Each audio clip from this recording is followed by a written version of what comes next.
Good morning. I'm Leah Gabriel in for Ainsley Earhart this morning. And I'm Heather Childers. Let's get right to that Fox News alert. Sergeant Bowe Bergdahl back on American soil after 5 years in the hands of the Taliban.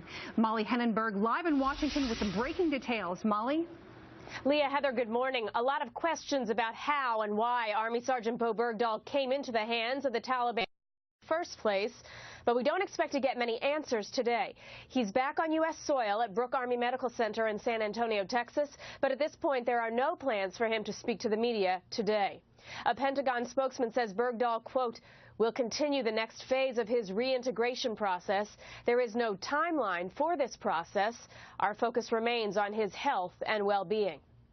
Bergdahl was swapped for 5 Taliban prisoners from Gitmo on May 31st and has been recuperating in Germany since June 1st. Earlier this week, some Republican lawmakers were asking why he still had not been returned to the U.S.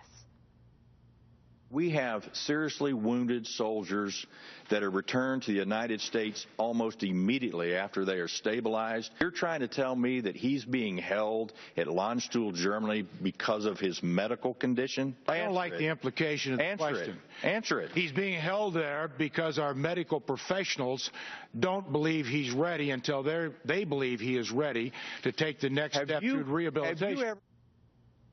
Bergdahl is expected to be reunited with his family in San Antonio for the first time since he was captured by the Taliban in June 2009. Leah? Thank you, Molly. Well, with Bergdahl back in America, everyone is focused on what's next, including the politics of his reintegration process and what the White House is hoping for. Former Department of Defense spokesman and retired Navy Commander J.D. Gordon joins us from Washington, D.C. J.D., what can we expect?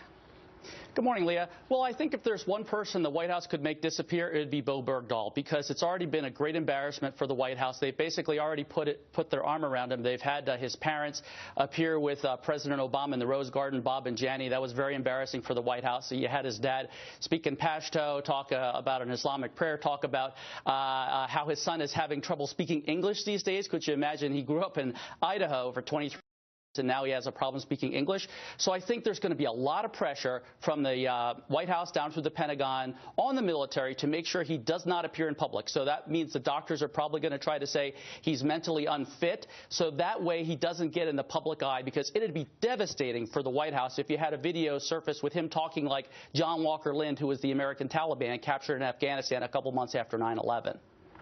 Well, you know, J.D., I served in the Navy in an intelligence role, so I'm wondering, from your perspective, do you think we'll get any intelligence value out of him coming back in those debriefings that are occurring?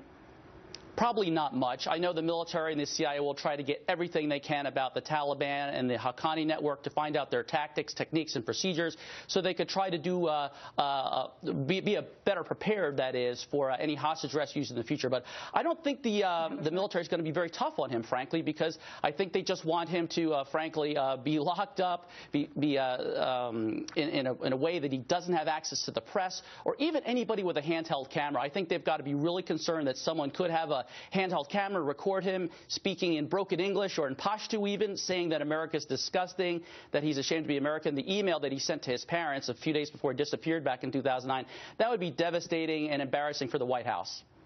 Well, interesting insight, J.D. Thank you for joining us from Washington, J.D. Gordon. Heather?